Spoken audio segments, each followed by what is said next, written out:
कृष्णं नारायणं वन्दे कृष्णं वन्दे व्रजप्रियं कृष्णं द्वैपायनो वन्दे कृष्णं वन्दे पृथाश्रुतम्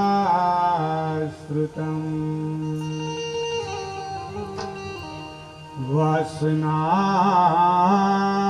वासुदेवस्य वाशितं भुवनत्रयम् सर्वभूतनिवासोऽसि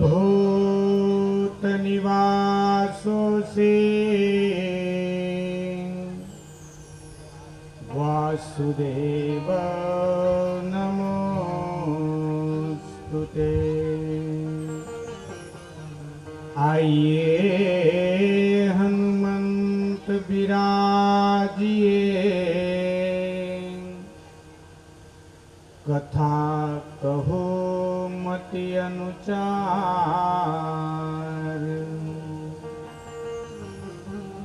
प्रेम सहित गादी धरो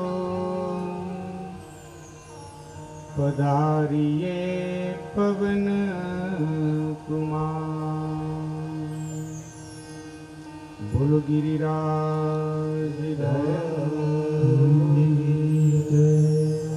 सद्गुरु देव की जय।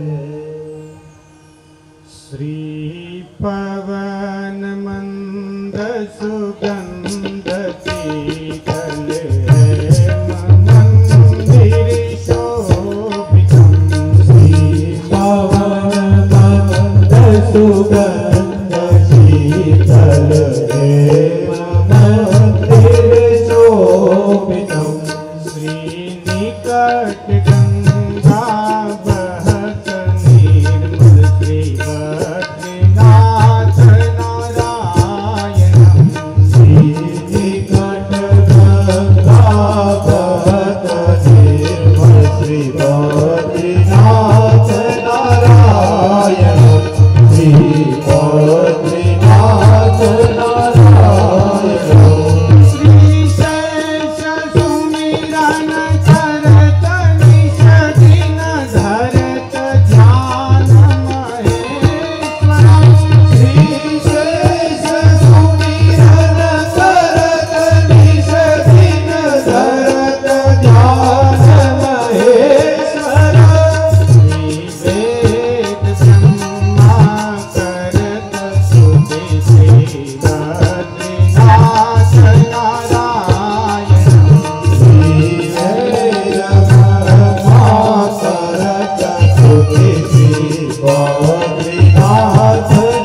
શ્રી બદ્રીનાથ નારાયણ શ્રી બદ્રીનાથ નારાયણ શ્રી પવન મંગલ સુગંધતિ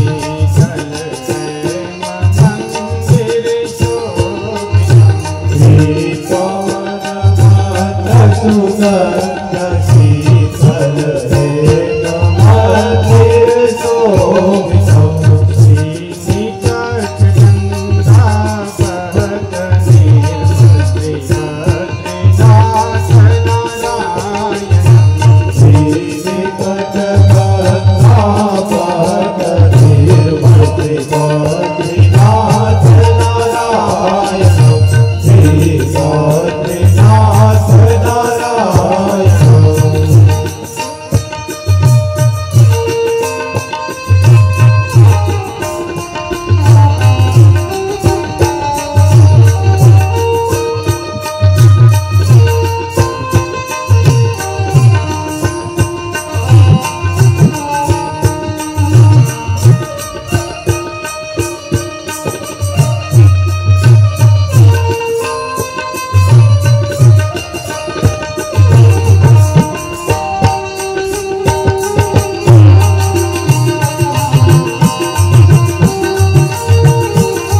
बालकृष्ण लाल की जय, गोवर्धन नाथ की जय।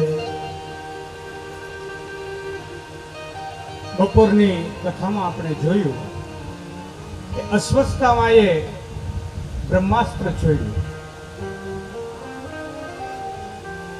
ભગવાને સુદર્શન ચક્રથી તેનું નિવારણ કર્યું।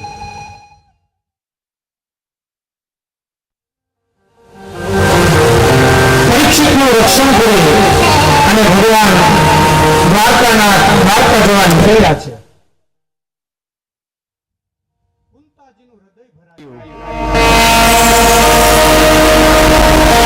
મારે શ્રી કૃષ્ણ મારાથી દૂર ન જાય।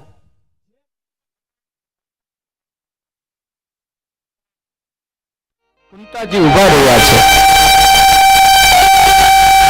કૃષ્ણ આવ્યા, રથમાંથી ઉતર્યા। કુંતાજી તેમના ચરણ ને વંદન કરે છે। ત્યારે કૃષ્ણ કહે છે કે ભાઈ તમે આ શું કરો, મારે તમારા ચરણના વંદન કરવા જોઈએ। ત્યારે કુંતાજી કહે છે કે આજ મેં જાણી લીધું કે તમે મારા ભત્રીજા જ નહીં પણ દ્વારકાના નાથ પણ છો।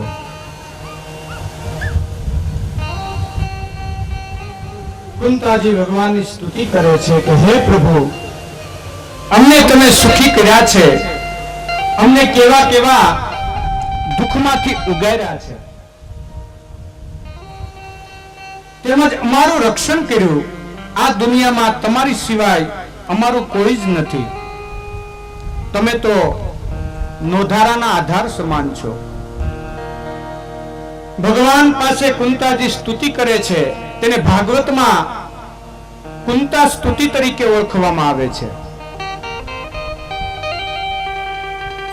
કુંતાજી કહે છે કે હે નાથ, હું વિધવા થઈ, મારા બાળકો નાના હતા ત્યારે તમે જ મારું રક્ષણ કરેલું। આપના ઉપકારો અનંત છે, તેનો બદલો વાળી શકાય તેમ નથી। આપના ચરણમાં વારંવાર વંદન છે।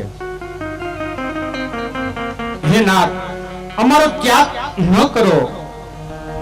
તમે દ્વારકા પધારો છો, પણ મને એક વરદાન માંગવાની ઈચ્છા છે,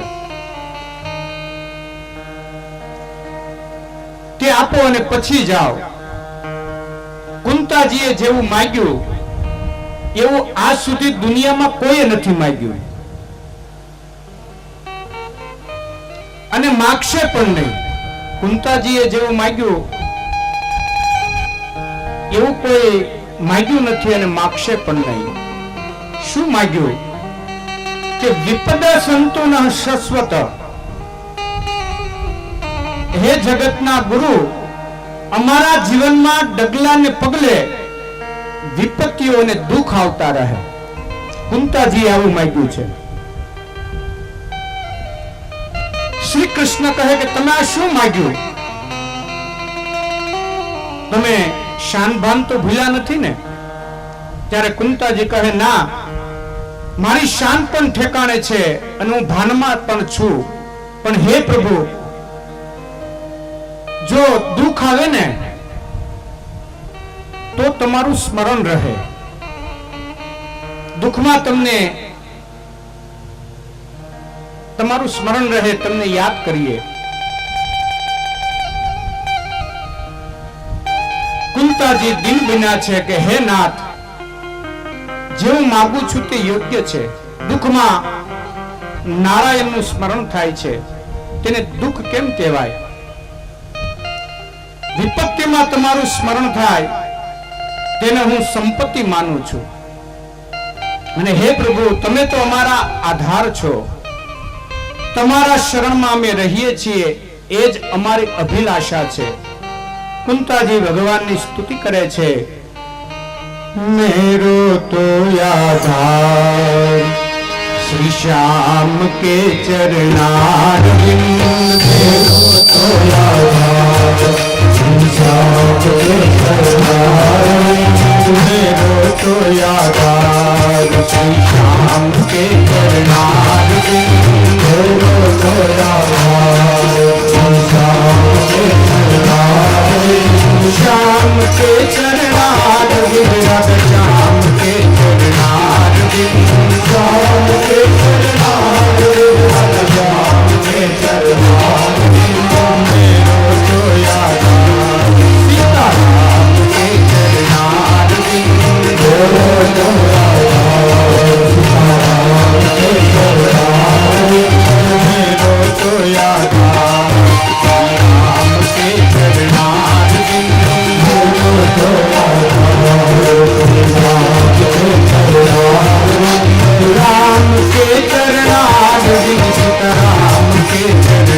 બધું કરી શકે છે પણ ભક્તોને નારાજ કરી શકતા નથી. કુંતાજીનો ભાવ જાણી ભગવાન પાછા ફર્યા છે. કુંતાજીના મહેલમાં પધાર્યા છે. અતિ આનંદ થયો. 5 પાંડવો દ્રૌપદી પ્રભુને પ્રણામ કરે છે. શ્રી કૃષ્ણ કહે છે કે હું મારા ભીષ્મ માટે પાછો આવ્યો છું. ભીષ્મ મને યાદ કરે છે. ભીષ્મ પિતાએ તે વખતે મૃત્યુશૈયા પર સૂતેલા છે. બાણશૈયા પર ભીષ્મ પિતા સૂતા છે. તેનું મરણ સુધારવા ભગવાન પાછા આવ્યા છે. ભીષ્મ પિતાનું મરણ કેવી રીતે થાય તે જોવા માટે ઋષિઓ પણ ત્યાં આવ્યા છે. ધર્મરાજા ખૂબ વ્યાકુળ છે. ધર્મરાજાએ પ્રભુને ઉપદેશ કર્યો, તેને શાંતિ મળતી નથી. એટલે ધર્મરાજાને ભીષ્મ પિતા પાસે જવાનું કહે છે. ભીષ્મ પિતા ભગવાનનું ધ્યાન કરે છે. બધા ગંગા કિનારે ભીષ્મ સૂતા હતા ત્યાં બધા આવે છે.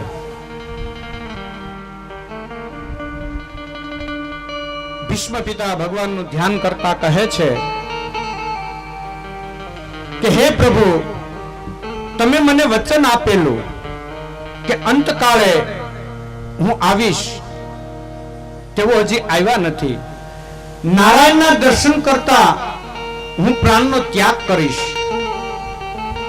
આમ વિચારે છે તે વખતે ધર્મરાજા ત્યાં આવ્યા છે. ભીષ્મ પિતા ધર્મરાજાને કહે છે કે શ્રી કૃષ્ણ સાક્ષાત પરમાત્મા છે, કે તારું નિમિત્ત કરી મારા માટે મારું મરણ સુધારવા આવ્યા છે. ભીષ્મ પિતા કહે છે કે હું દરરોજ પ્રભુને પ્રાર્થના કરતો અને શ્રી કૃષ્ણ પાસેથી વસન લીધેલ કે હે દ્વારકાનાથ, આજે તો હું તમારું ધ્યાન ધરું છું, પણ અંતકાળે તમારું ધ્યાન રહેશે નહીં. તે સમયે મારી લાજ રાખવા તમે જરૂર પધારજો, મારું મરણ સુધારજો. ભીષ્મ પિતા શ્રી કૃષ્ણની સ્તુતિ કરે છે. ભક્તિ કરેતા છૂટે મારા પ્રાણ, પ્રભુ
કરી અને પછી શ્રી કૃષ્ણને કહે છે કે દાદા, આ ધર્મરાજાને થાય છે કે મારા લીધે બધાય મર્યા છે. શ્રી કૃષ્ણ ભીષ્મ પિતાને કહે છે કે ધર્મરાજાને એમ થાય છે કે મારા લીધે બધા મર્યા છે, સર્વનો વિનાશ મારે કારણે થયો છે, તેમને શાંતિ મળે એવો ઉપદેશ કરો. ભીષ્મ પિતા કહે, ઉભા રહો, ધર્મરાજાની શંકાનું નિવારણ પછી કરીશ, પેલા મારી શંકાનું નિવારણ કરો. મારું જીવન નિષ્પાપ છે, મારું મન પવિત્ર છે, મારી ઇન્દ્રિયો શુદ્ધ છે, મેં પાપ કર્યું નથી, છતાં આજે મને આ સજા કેમ થઈ? બાણસૈયા ઉપર સુવાની સજા કેમ થઈ?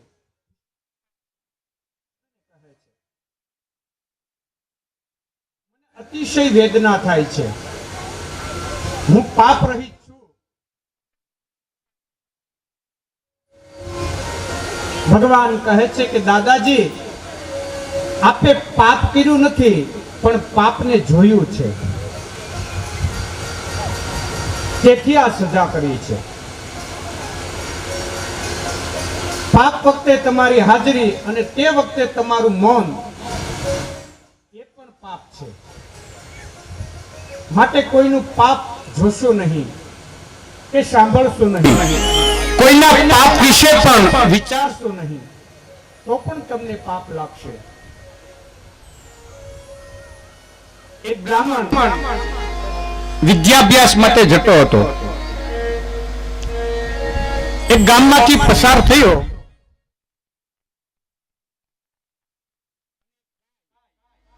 આગળ દોડતી દોડતી ગઈ.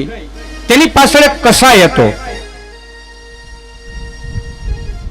કસાઈ આવીને આ બ્રાહ્મણને પૂછ્યું કે અહીંથી ગાય જતા જોઈ છે?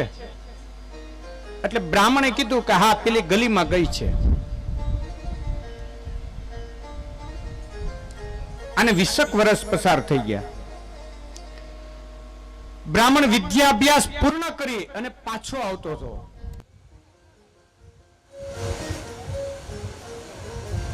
એક સજ્જનને ઘરે રાતવાસો કર્યો. રાત્રે સુતા હતા, એમાં તેની પત્ની ઊભી થઈ અને પોતાના ધણીનું માથું કાપી અને બ્રાહ્મણ પેલા ઓલા ખડિયા રાખતા, એ ખડિયામાં એનું માથું મૂકી દીધું. બ્રાહ્મણને તો કઈ ખબર નહીં. સવારમાં ઉઠીને પોતે ચાલતો થયો. તેના ગયા પછી આજે સ્ત્રી હતી, આજુબાજુ વાળા બધાને બોલાવ્યા અને કીધું કે પેલો બ્રાહ્મણ આવેલો ને, તેને મારા પતિનું મસ્તક કાપી અને પોતાની સાથે લઈને ગયો છે. ગામના બધા આગેવાનો ભેગા થઈ આખું ગામ તે બ્રાહ્મણને પકડવા માટેની પાછળ ગયું. 2 કિલોમીટર હજી બ્રાહ્મણ માંડ ચાલ્યો હોય છે, ત્યાં ગામે તેને પકડી લીધો. 2-3 જણાએ એવું કીધું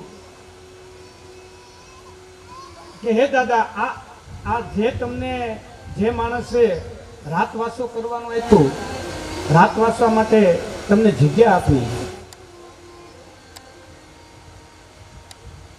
તો તેનું જ આ મસ્તક કાપીને તમે જાઓ છો? બ્રાહ્મણ કે મને આ વાતની ખબર નથી. તો કે તમારા ખડિયામાં જોવા દો. તેના ખડિયામાં જોયું તો મસ્તક હતું. પછી બ્રાહ્મણે કીધું, હવે મારે મુક્તિ સાંભળવું છે કે આ જે મરી ગયો એ વ્યક્તિ પાસેથી સાંભળવું? ગામ લોકોએ કીધું કે જે મરણ પામ્યો તે વ્યક્તિ પાસેથી અમારે સાંભળવું કે શું હકીકત છે. ધડ અને મસ્તક ભેગા કરી અંજળી છાટી જે વ્યક્તિ હતો એ ખડખડાટ દાંત કાઢવા માંડ્યો. આ બ્રાહ્મણે પૂછ્યું, બોલ તને કોઈને માર્યો? ઓલો માણસ કે મારી પત્ની. શું કામ? તો કે ગયા જન્મમાં તે હતી ગાય અને હું હતો કસાય. મેં એને મારી એટલે આ જન્મે એને મને માર્યો.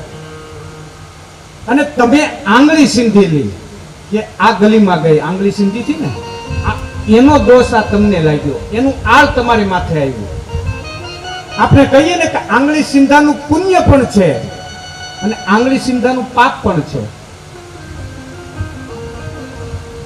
આજે કૃષ્ણ ભગવાન ભીષ્મ પિતાને કહે છે કે જ્યારે દ્રૌપદીની લાજ લૂંટાતી હતી ત્યારે તમે અહીંયા હાજર હતા, છતાં તમે મૌન રહ્યા. આ એનું પાપ છે, એટલે તમારે બાણસૈયા ઉપર સૂવું પડ્યું.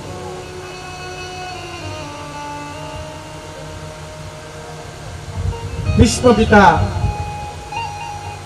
ને કહે છે કે દાદા યાદ કરો, તમે સભામાં બેઠા હતા, દુશાસન દ્રૌપદીના ચીરહરણ કરતો હતો. દ્રૌપદીએ કહ્યું કે પતિ હારી ગયા પછી પત્નીને દાવમાં લગાડી શકે નહીં, પતિને અધિકાર નથી. દાદાજી મારો ન્યાય કરો, હું જીતા કે અજીતા?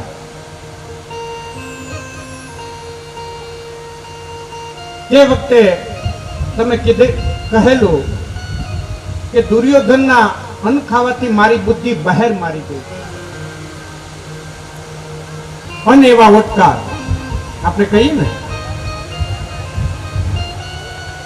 કે જેવું અન્ન ખાય એવા વટકાર આવે. એક માણસ એક રાજા પાસે આવ્યો, આવીને કીધું કે હું માણસના ચારિત્ર ઉપરથી તેને વર્તી શકું કે આ કેવો છે. રાજાએ કીધું વાંધો નહીં, એને પોતાની ઘોડા રાખવાની ગમાની. હા, એમાં એને કામ હોતું, પોતાનો પ્રિય ઘોડો હતો એને સાચવવાનો. થોડાક દી પછી આ રાજાએ બ્રાહ્મણને કીધું, આ જે નોકર આવેલો એને કીધેલું કે ભાઈ બોલ, આમાં શું ખામી છે આ ઘોડામાં? તો એને કીધું કે આ જાતવાન ઘોડો નથી. તો કે કેમ તને ખબર પડી? તો કે આ જે ઘોડો છે ને ગાયના દૂધ પીને મોટો થયેલો છે. કેમ કે ઘોડો જ્યારે ખાણ ખાતો હોય ત્યારે નીચું મોઢું રાખી નહીં, પણ આમ ખાઈને પછી ઊંચું જોવે ને. અને ગાય ની તમે જોજો, નીચું મોઢું રાખીને પોતે ખાણ ખાતી હોય. રાજાને આનંદ થયો. રાજા ઇનામમાં ઘેટા, બકરા એવું બધું આપ્યું, થોડુંક અનાજ આપ્યું. પછી રાજાએ ને આનંદ થયો એટલે એની જે રાણીવાસ હતો એમાં એને લઈ ગયા. એને કીધું કે મારી પત્નીનું તું ચારિત્ર કેવું છે એ મને કે. થોડા દિવસ પછી રાજાએ પૂછ્યું એટલે એને કીધું કે તમારી રાણી છે એનામાં રાણીના ગુણ નથી. રાજા કે એવું થોડું બની શકે? હા, એ કે એનામાં રાણીના ગુણ નથી. એના સાસુને બોલાવવામાં આવ્યા, રાજાના. પૂછ્યું કે તમારી દીકરી? તો કે હા, એને મેં બીજા પાસેથી ખોળે લીધેલી. જ્યારે તમારા લગ્ન નાનપણમાં નક્કી થતા ને ત્યારે મારી પુત્રી મરણ પામેલી, એટલે મેં બીજી ખોળે લીધેલી. રાજાને આનંદ થયો. પછી રાજા એવું કીધું કે મારું તું જો, હું કેવો છું. તો કે અભય વસન આપો તો કહું. એ કે જા, તને અભય વસન છે.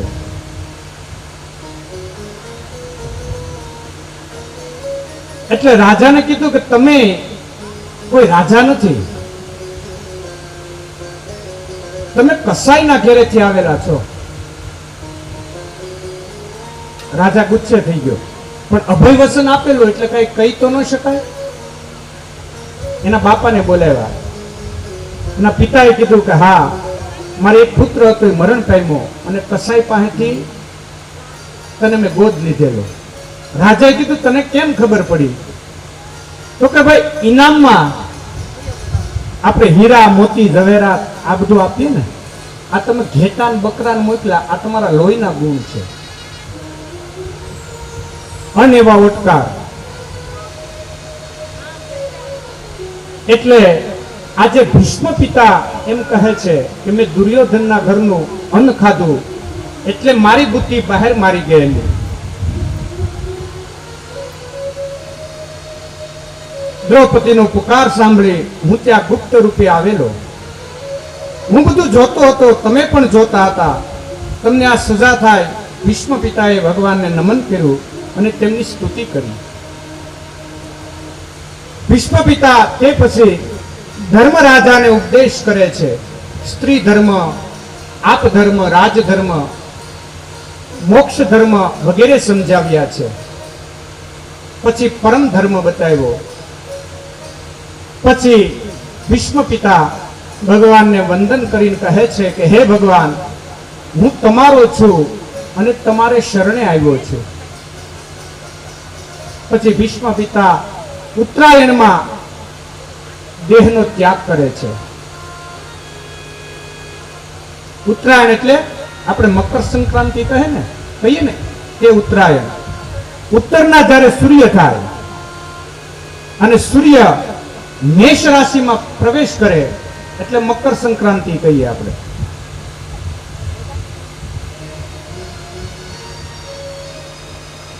ભીષ્મ પિતાનું મરણ સુધાર્યું છે. દાદાના મરણથી યુધિષ્ઠિરને દુઃખ થયું, પરંતુ દાદાને સદગતિ મળી તેથી તેમને આનંદ થયો છે. યુધિષ્ઠિર ગાદી ઉપર બિરાજા છે. હસ્તિનાપુરનું રાજ્ય કરવા લાગ્યા. ધર્મરાજાના પવિત્ર રાજ્યમાં કોઈ દુઃખી નથી, સર્વ આનંદથી રહે છે. બધા ધર્મની મર્યાદાનું પાલન કરે છે. ધર્મરાજા સૂર્યનારાયણની આરાધના કરે છે. સૂર્યની ઉપાસનાથી સૂર્યદેવે યુધિષ્ઠિરને અક્ષય પાત્ર આપેલું.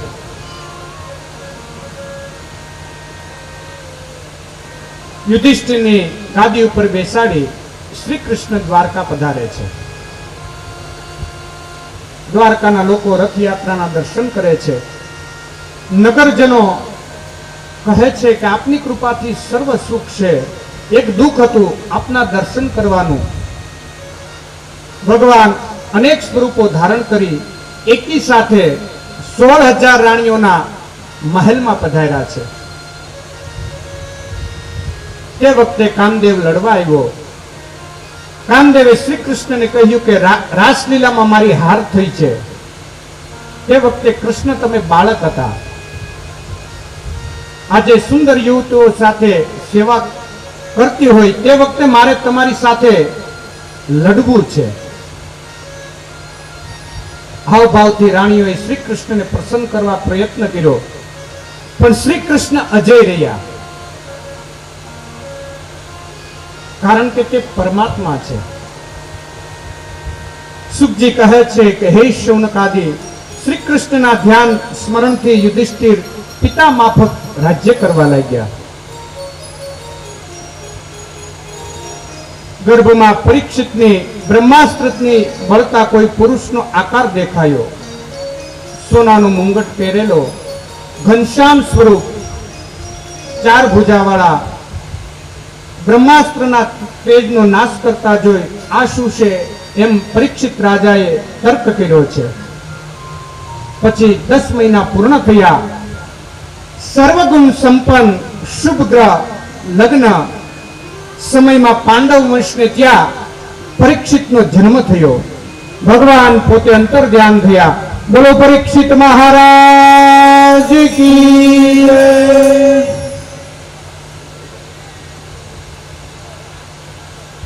ઉત્તરાને ત્યાં બાળકનો જન્મ થયો. તે ચારે તરફ જોવા લાગ્યો. માના પેટમાં મને ચતુર્ભુજ સ્વરૂપે જે સ્વરૂપ દેખાયું તે ક્યાં અંતર ધ્યાન થયું છે?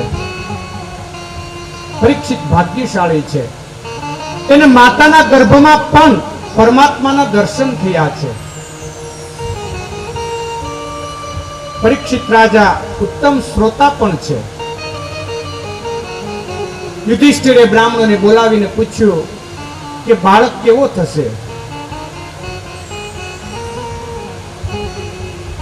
બ્રાહ્મણોએ કહ્યું કે સર્વ ગ્રહો દિવ્ય પીડા છે, પણ એક મૃત્યુનું સ્થાન જરા બગડેલું છે. તેનું મૃત્યુ સર્પદંશથી થશે.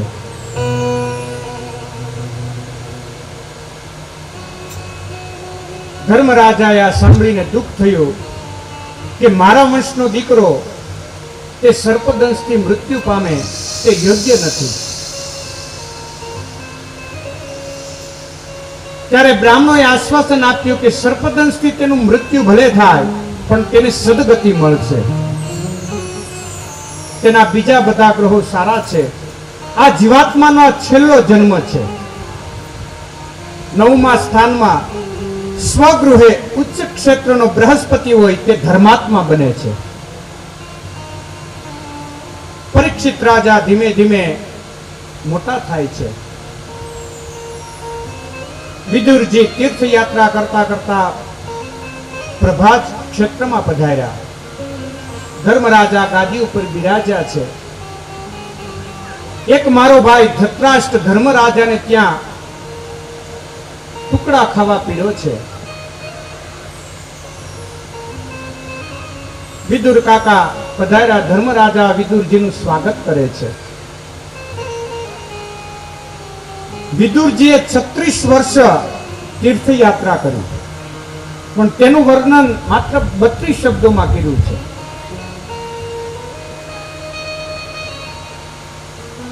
વિદુરજી ધૃતરાષ્ટ્ર પાસે આવે છે. તેને કહે છે કે વૃદ્ધાવસ્થામાં ઊંઘ આવતી નથી. તેને જે પાપ કર્યા હોય તેનું ચિત્ર નજર સામે આવે છે અને અંતરને પોકારે છે.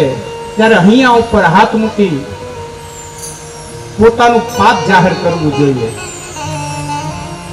આપણે ગાઈએ છીએ ને, પૂછી જો અંતરને તારા, હૈયે મૂકી હાથ કહો ને ક્યાં ફીરી જે માં કહો ને ક્યાં ફીરી જે ઘનશ્યામ. પૂછી જો અંતરને તારા, પૂછી જો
स्वार्थ होने क्या कीजिए नाथ होने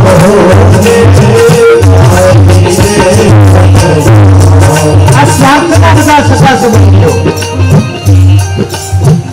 સ્વાર્થના સગા સંબંધીઓ, સ્વાર્થની દુનિયા અંગે આપણા વાલા હોય ને એ આપણા વેરી હોય. સ્વાર્થના સૌ સગા સંબંધી સ્વાર્થની છે દુનિયા અંગે વહલા ફેરી ભાતા જગતમાં ચરિત્ર તું જો સ્વાર્થ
બે ભાઈઓ 20 વર્ષની સાથે રહેતા હોય, એક ભાઈના લગ્ન થાય આવે અને પછી ભાગલા પડે, ઘરમાં ભાગલા પડે ને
મધ્યરાત્રે વિદુરજી ધૃતરાષ્ટ્રની પાસે ગયા.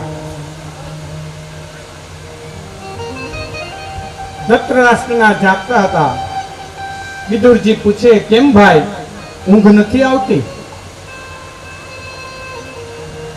જે ભીમને ઝેરના લાડુ ખવડાવ્યા તે ઘરમાં તું ખાંડના લાડુ ખાય છે. ધિક્કાર છે તને.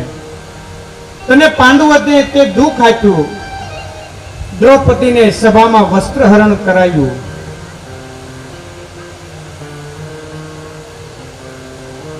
તને ધિક્કાર છે. તમે હવે પાંડવોને છોડી યાત્રા કરવા નીકળો. ધૃતરાષ્ટ્ર કહે છે કે ભત્રીજા મારું બહુ ધ્યાન રાખે છે.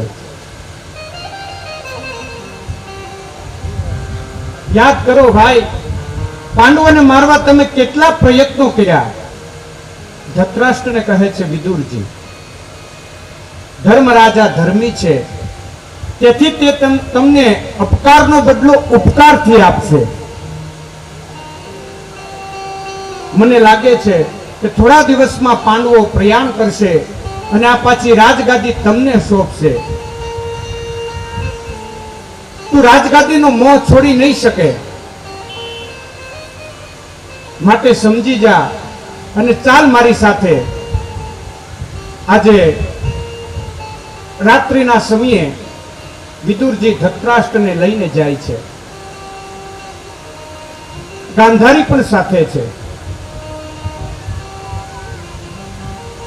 સપ્ત તીર્થોમાં આવ્યા છે.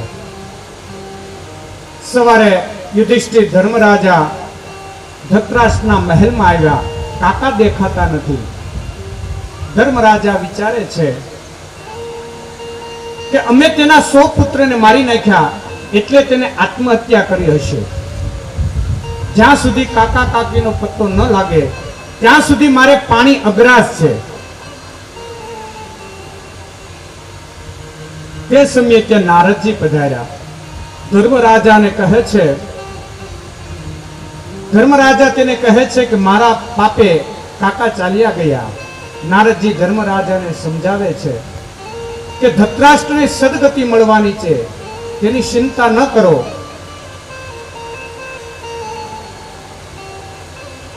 દરેક જીવ મરણને આધીન છે. આજથી 5મા દિવસ પછી તેને સદગતિ મળશે અને તે પછી તમારો વારો છે. કાકાને માટે રડવું છોડી દો અને તમારા માટે કંઈક વિચાર કરો. 6 મહિના પછી કળિયુગની શરૂઆત થવાની છે. હવે તમે કોઈ ચિંતા ન કરો. ત્યાર પછી યુધિષ્ઠિર ઘણા યજ્ઞો કર્યા. ભગવાન દ્વારકા ગયા ત્યારે અર્જુનને સાથે લઈ ગયા.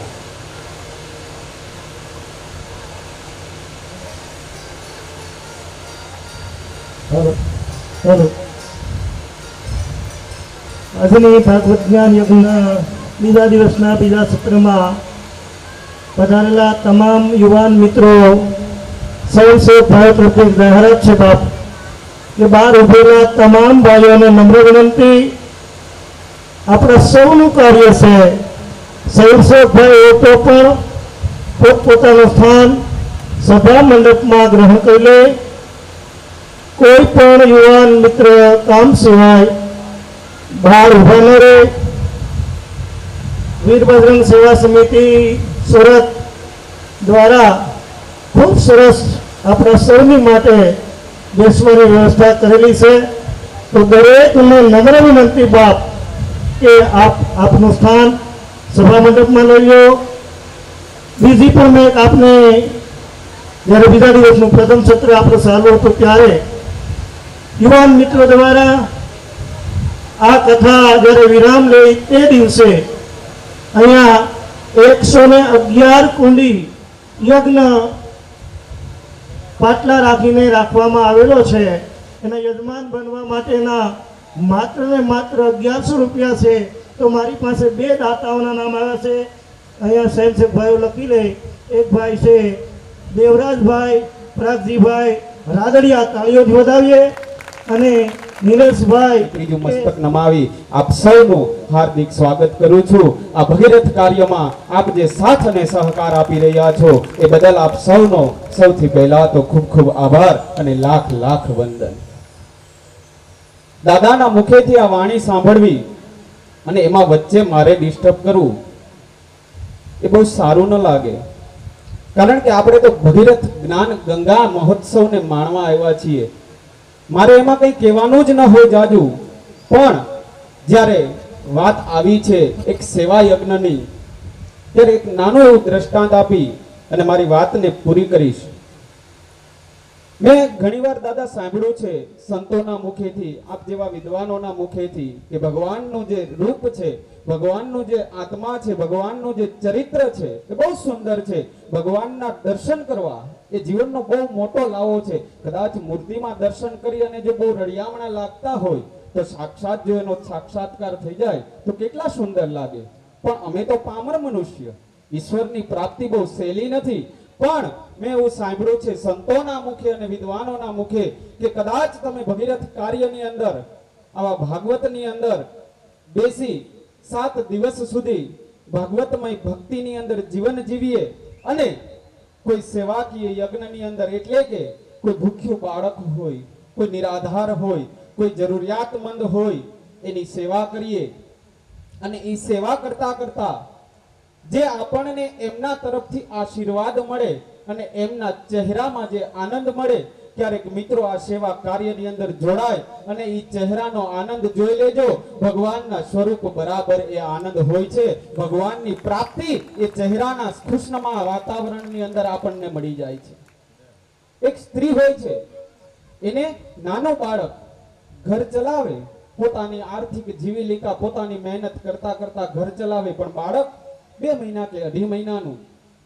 હવે એ બેન જે ઘર ચલાવે એ ઘરના આંગણા પાસે એના જે શેરી પડે એ બારી પાસે રસોડું હોય અને રસોડાની બારી પાસે આવી અને રોજ એક સ્ત્રી ખાવાનું માગે કે બેન કંઈક ખાવાનું હોય તો આપો. અને જે માગવા આવે એ બેનને પણ 2 થી 2.5 મહિનાનું બાળક. પણ આ બેન જે ઘર ચલાવે છે એની આજીવિકા થોડીક સારી કે એને 3 ટાઈમ ખાવાનું મળી જાય અને પેલા બેન જે માગવા આવે એમની પાસે ખાવા માટે પણ કંઈ નહીં. અને એવા સમયમાં ડોક્ટરો કહે છે કે જો સ્ત્રી પોતાનો ખોરાક ન લે તો બાળકને દૂધ ન આપી શકે. જ્યાં સુધી ખોરાક ન ખાય ત્યાં સુધી માના સ્તનમાંથી અમૃતનું પાન એ બાળક ન કરી શકે.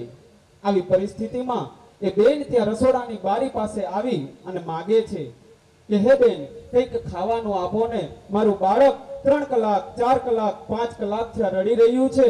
જ્યાં સુધી હું કંઈ ખાઈશ નહીં ત્યાં સુધી હું મારા બાળકનું પેટ ભરી શકીશ નહીં. હવે બન્યું એવું કે એ ઘરની અંદર જે સ્ત્રી રસોઈ બનાવી રહી હતી એના ઘરની અંદર પણ એક જ રોટલો અને એનું બાળક પણ ભૂખ્યું. પણ કરવું શું? આમને આપી દો તો પોતાનું બાળક રડે અને હું ખાઈ જાઉં તો એમનું બાળક રડે. પણ ઈશ્વરને યાદ કરી અને એને કીધું કે હે પ્રભુ, આ તારી સૃષ્ટિ છે, તારું બનાવેલું સર્જન છે, હું તો નિમિત્ત માત્ર છું. મારા આંગણે આવેલી સ્ત્રીને આ રોટલો આપી દઉં છું, મારા બાળકનું પેટ તું ભરજે. અને એ રોટલો આપી દીધો, એ બાળક શાંત થયું અને ત્યારે એ સ્ત્રી ત્યાંથી આશીર્વાદ આપતી ગઈ કે બેન કુબેર તારો ભંડાર ભરશે. અને એ સ્ત્રી લાખો અને કરોડો રૂપિયામાં કમાવા લાગી અને સેવા યજ્ઞ કરવા લાગી. એમ આપણે પણ ભગવાનના ભાગીરથ કાર્યની અંદર કોઈ નિરાધારને જો આપણે સેવા કરીએ, નિરાધાર જરૂરિયાતમંદની આર્થિક સહાય જો પૂરી પાડીએ, કદાચ ઈશ્વરે આપણને આપ્યું છે એમાંથી 2-5 રૂપિયા ઓછા થઈ જાય તો ફેર નહીં પડે. કોઈના લગ્નની અંદર આપણે જઈએ અને આગલા લગ્નમાં જે સાડી 5000 ની પહેરી હોય એની એ જ સાડી કદાચ બીજા લગ્નમાં પહેરીએ તો સમાજ ધૂતકારશે નહીં. નહીતર ઘણીવાર બહેનોને એવું થાય કે મેં તો ગયા લગ્નમાં આ સાડી પહેરી હતી, હવે આવતા લગ્નમાં નવી લેવી પડે. ભાઈઓનું પણ એવું હોય, ગયા લગ્નમાં બૂટ નવા પહેર્યા હતા, આ લગ્નમાં પણ બૂટ નવા જોઈએ. મિત્રો કદાચ તમે તૂટેલા ચપ્પલ પહેરી અને લગ્નમાં જાશો ને તો લોકો તમારી સામે ખાલી જોશે પણ કહેશે નહીં કે આ તૂટેલા ચપ્પલ શું કામ પહેર્યા છે. પણ કોઈ નિરાધાર રસ્તા પર રઝળતું હશે અને એની પાસેથી તમે સૂટ બૂટ પહેરીને નીકળશો અને એની સહાય નહીં કરો ને ત્યારે આંગળી ચીંધશે.